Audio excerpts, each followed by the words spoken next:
How to add your Tumblr account on Facebook mobile. Hello guys, in today's video I'm gonna show you how to add your Tumblr account on Facebook mobile. First thing, go to Facebook and then click these three lines here in the top corner and go down until you find settings and privacy. Click on it. Sorry, not settings, click see your profile and then click edit profile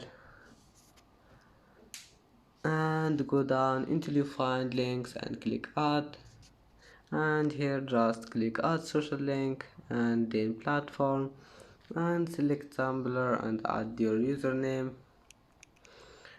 and then just click save. And that's it for today's video. If you like this video, please don't forget like and subscribe, and see you in the next video.